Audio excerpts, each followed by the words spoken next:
Hi, and welcome to the Trent Advantage webinar series. Tonight's topic is the First Peoples House of Learning. Anine, my name is Sherry Beaver. I am Mississauga Ojibwe from Alderville First Nation, and I am the Student Success Coordinator at the First Peoples House of Learning. With me this evening is Adam Hopkins. He's the Director of First Peoples House of Learning. Off camera, we have Marilyn and Solar working their magic to get this thing going. Before we get started, I just wanted to let you know that we are going to take questions at the end, so be ready to type those when that screen is prompted to you. And without further ado, I'm going to hand it over to Adam.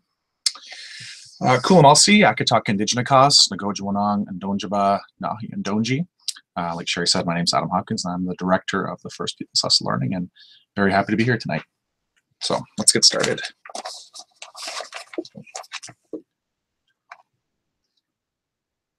All right. So you notice we've got some words of welcome at the top of the slide deck here. We've been actually pretty intentional about what we've included. So some of you will notice and recognize an Anishinaabe greeting, a Haudenosaunee greeting, a Cree greeting, another Anishinaabe greeting, a Delaware greeting. And that's because one of our main focus here at the First Peoples House of Learning is to make sure that when students come to Trent and accept an offer and spend 4 years with us, that they feel comfortable and they feel welcome. Trent University is located on Williams Treaty territory, and the closest First Nation to Trent is Curve Lake, and the Curve Lake First Nation is made up of Mississauga and Anishinaabe. We're also adjacent to Haudenosaunee territory in this area, and Algonquin territory just to the east of us. We're also in the midst of a rather large Métis population in Peterborough County. And you'll see I included a quote there from Elder and Dr. Shirley Williams. That was quite a profound way to start the discussion tonight, to start the webinar. What are you going to tell the Creator when you leave this world, and answer him for what you have done for your community? And I feel like that's a question that every student at some point, even before they get here, will ask themselves about what is their contribution and what are they going to do for their community, and how will that impact what they do at Trent and the direction of the studies that they do at Trent. So I've always found that comment to be quite profound. So I wanted to talk a little bit about, broadly speaking, about Indigenous education here at Trent. Trent was actually one of the first, it was actually the first university in Canada to offer Indigenous studies. We, as an institution, made a commitment to the local First Nations right from when the foundation of this university were being talked about, way back in probably the early 60s, if not the late 50s. Curve Lake was actually one of the first donations to the fund that actually built Trent University. There's a picture of the chief back in the 60s putting that money into the fund to ensure that there was a relationship between the institution and the First Nation. And then moving on, shortly after that, we were the first school to institute Indigenous studies. So it used to be called Indian and Eskimo studies, a little more than politically incorrect, I suppose, but that was back in 1972. And our founding president was very instrumental in making sure that Trent took the lead on starting that program. One of the original students from one of the first classes was actually partnering on that. And then the third thing I wanted to kind of talk about here was Enwing. And Enwing is the Anishinaabe for the way we speak together. Enwing is a couple of things here at Trent. We've taken it a couple ways. So Enwing is kind of a philosophy, I guess. It's the way we envision, and it's actually a part of our vision statement here and our mission in terms of creating a community of learners. But it's also a building. If you've ever been to the campus, if you've seen the campus, you'll remember the big yellow building on the east bank. It's Okra number 33. Remember that? That might come up in a Indigenous Studies 1000 exam question. David Newhouse would be the one asking that, but it's the big yellow building on the East Bank, and that's actually named N-Wing as well. And then the fourth thing I wanted to cover is within N-Wing are a couple of things. Petersoski College, 4 academic departments, the Office of Research, and the First Peoples House of Learning is actually located within N-Wing. All right.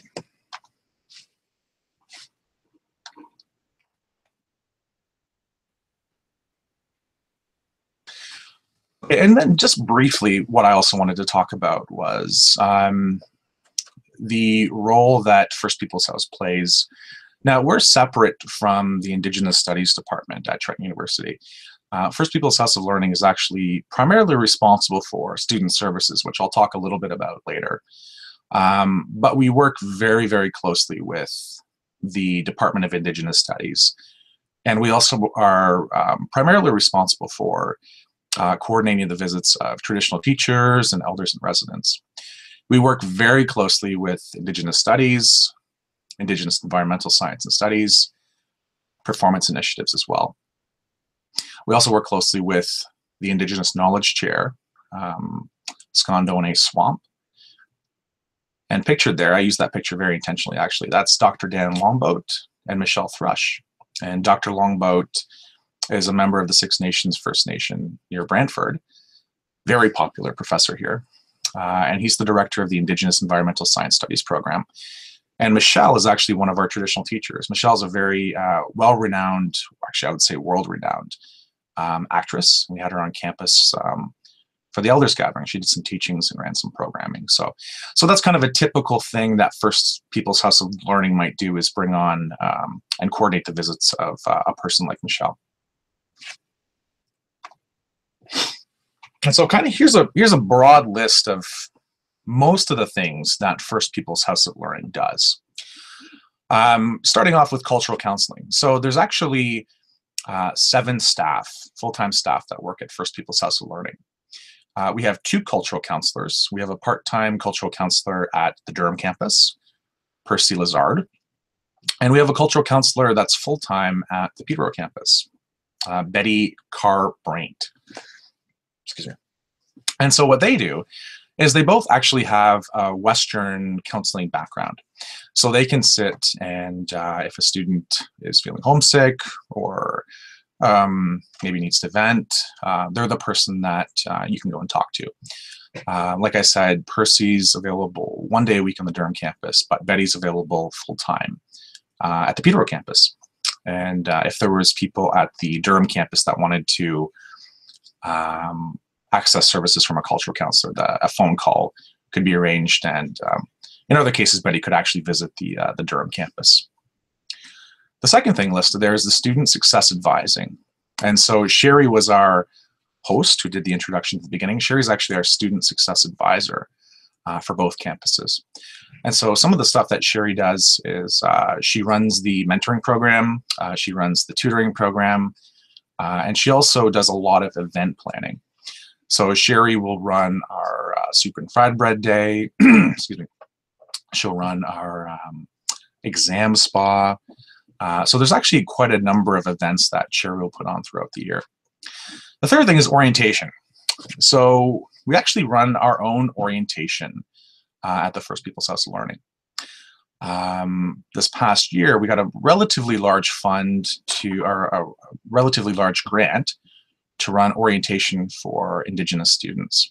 It's called the Bachelor program. You can find out more about it on our website. But basically what we do is we ask students to submit an application for orientation prior to arriving at Trent. The 3 weeks prior to the first day of school, we run programming to offer to all First Nation students. Now, again, we're going to ask for an application. So we do have a cap on that. So you would have to apply relatively soon. But some of the things we do are we have traditional teachers that are part of that. We focus on writing and upgrading research skills as a part of that. So we have a PhD student that coordinates that. We take students out on the land, so they would do some programming like wild racing, They might be taken to the petroglyphs just north of Curve Lake and be brought on the land with an elder. And so that's another big thing would be service introduction. So we would bring our partners on campus to introduce them to some of our first year students. And so the whole idea behind that is to make sure that you feel really comfortable even before you get started with your first day of class. The orientation programming runs beyond the first 3 weeks as well. So you're connected with an upper year mentor as soon as you arrive. You can rely upon that person to make sure that they work with you. They can help you with papers. And we've actually had a relatively high success rate, actually a perfect success rate for that matter. We had 17 students in that last year, and all of them are continuing on to second year this year. So moving on, we also coordinate the Elders and Residents program. So 4 times throughout the year, we invite elders from right across the country, from various different backgrounds, to visit us for a full week. And so we've had in the past had elders from Mi'kmaq territory, from Cree territory, from Anishinaabe territory, from Haudenosaunee territory, from let me just think, Pleacho elders, West Coast elders. So we run that 4 times per year, and the elders will stay with us and do one-on-one teachings. They'll do lectures. They'll meet one-on-one with students, and generally that's a pretty well-received program. We also run the traditional teaching program. So every couple of weeks, we have elders and traditional teachers visit us and run programming. So some of the things I mentioned before, like wild ricing, drawing a blank here, moccasin making, drum making, beating. So it's a wide gamut of programming that are offered through the traditional teaching program as well. So moving on, ceremony facilitation. So I mentioned that we have a cultural counselor at both campuses. So for those students who are looking to either continuing on with their own spiritual practices, say if you're a Medewan member, or if you're just looking for a sweat lodge ceremony, we do have people that have expertise in that area, and we can certainly facilitate that, and we have in the past. And Betty Carbraint, our cultural counselor at the Peterborough campus, does that quite frequently. We also run a mentorship program, and that's tied in with our orientation program. And essentially what that is we have a cadre of upper year students that will work with first year students to ensure that they have everything they need to ensure that they are a successful student during their time here at Trent. The Ambassador Program is a position that First Peoples House of Learning has. So throughout the academic year and throughout the summer, we hire students to work and do administrative duties throughout First Peoples House of Learning. We also have an emergency food bank that students can access all throughout the year. And one of our big capstone events every year that we've had, and we've actually held this for 41 years now, I think, is our Elders and Traditional Teachers Gathering. So in late February, we bring together about 10, sometimes 12 elders and traditional teachers from right across the country to the Trent campus. And there's a really close focus on traditional knowledge dissemination and sharing. And it's quite a big event. There's always a feast that's a part of it. And it's one of our biggest events throughout the year. We have open houses. We've also called those in the past soup and fried bread days, although we don't always have soup and fried bread. I guess that's why we changed the name to open house. But basically, it's a chance for you to hang out in our gathering space and to have some food. We provide the food. Sometimes we even cook. I wouldn't recommend trying Sherry's soup. Mine's a little bit better, but we occasionally the staff are down there cooking, and we try to make an attempt to hang out and be in a kind of a casual environment so we can meet the students. And then we also have social TP days. So every Tuesday and Thursday between 10 and 4, our head firekeeper, which is actually a position, part of the ambassador program at First Peoples House, they run a social fire in the teepee. So you can go out there and hang out and have your lunch. You can do homework, or you can just socialize. And it's a really popular way to get involved and to be a part of the community at Trent. And so I just wanted to share a couple of pictures here of the programming that I talked about. So in the top left corner there, You're going to see some hoops, so 4 women with some hoops. And Beanie is our student coordinator for that particular event. So I think it was every week, right? Every Tuesday. Every Tuesday, she runs a hoop dancing workshop. So Beanie's one of our second-year students at Trent.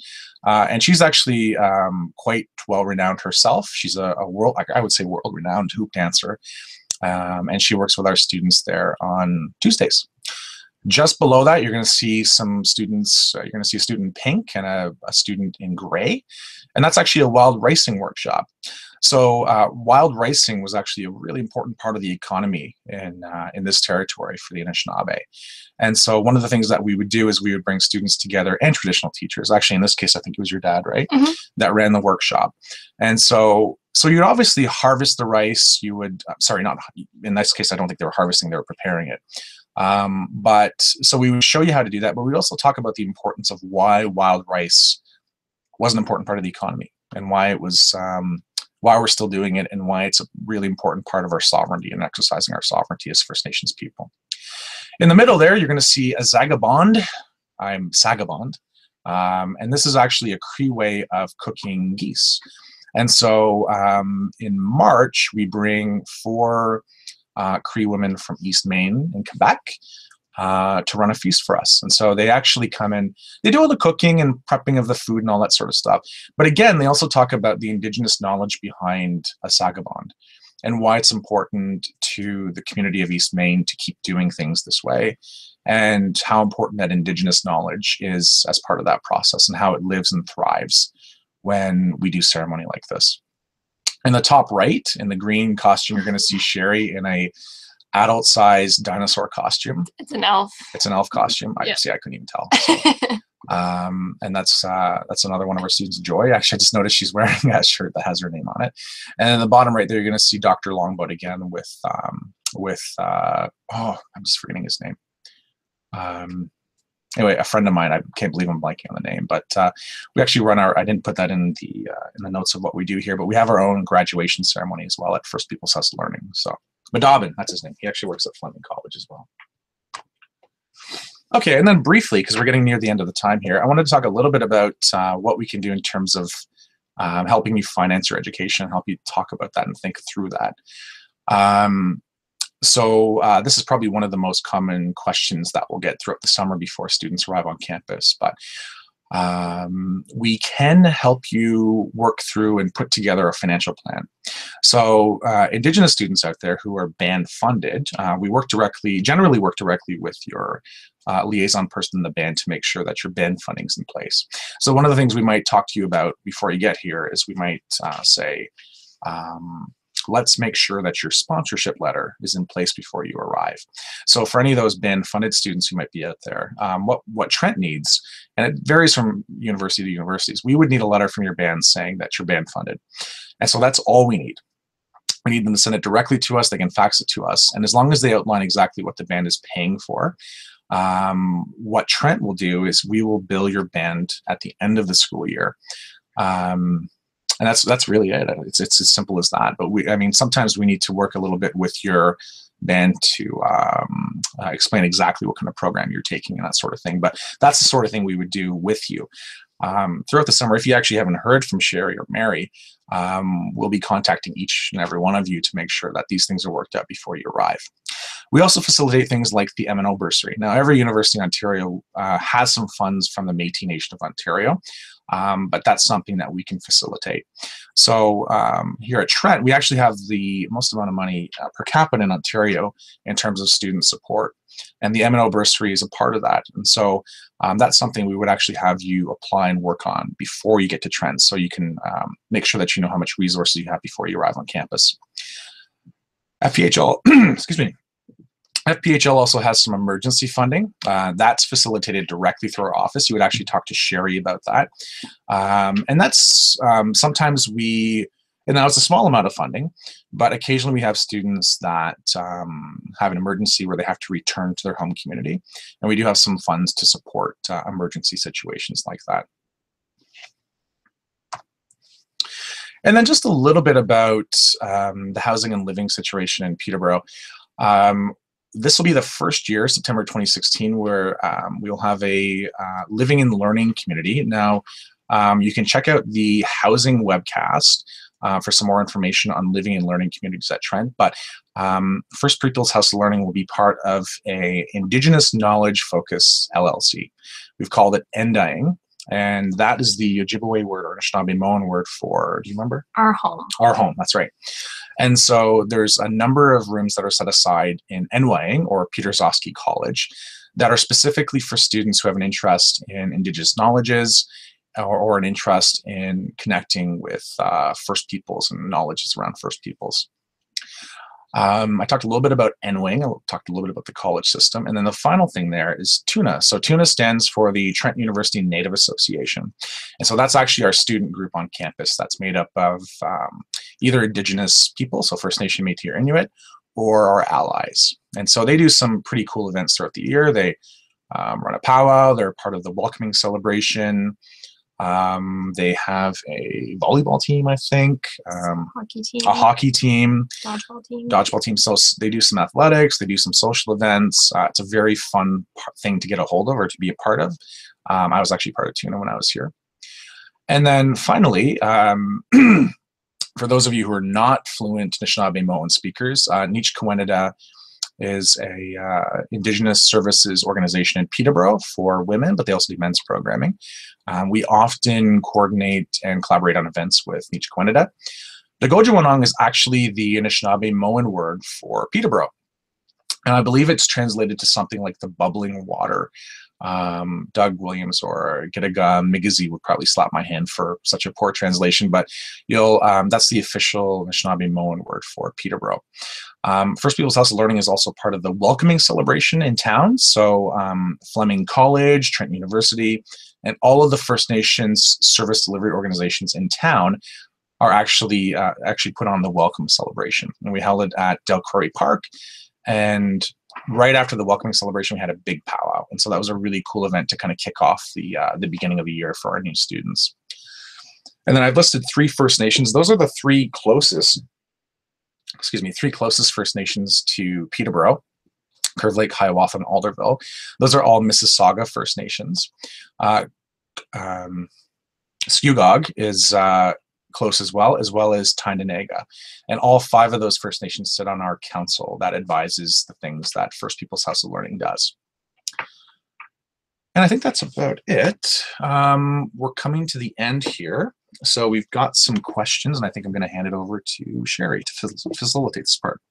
All right, so Clinton, you had said that the last open house, you were told the fee for the orientation program could be waived. And yeah, so it does say on our website that there is a $250 fee, but we don't want there to be like financial barriers to have you come. So if that is an issue, like, we'd love to hear from you, and we can definitely talk more about that on your application. Yeah, so for anyone that we don't automatically waive it, but if you have any financial need, we will waive it. So as long as you indicate that to us, we will waive the $250 fee. Okay. Eric, so you wanted to hear a little bit more about on our FPHL graduation ceremony. So in June, actually coming up the week of June 7th, that's the Convocation for Trent University. So what we do at First People's House is we hold a separate graduation ceremony for any students graduating with our Foundations of Learning diploma program, our Indigenous Studies degree program, IES, and then any Indigenous students that have completed their degrees. We hold kind of a separate ceremony just to honor them and all the hard work that they've done. And it's a great time to kind of have a little bit more intimate celebration with your family, friends, and your professors. Yeah, and I think that graduation speaks a bit to the potential relationship that you'll have with your professors. So, I mean, if any of you have been watching the are we calling them webcasts? The webinars, that's what they are. If you've been watching and following us on the webinars, you'll notice a lot of people have been talking about the nature of the interaction that you'll have with your professors and your fellow students.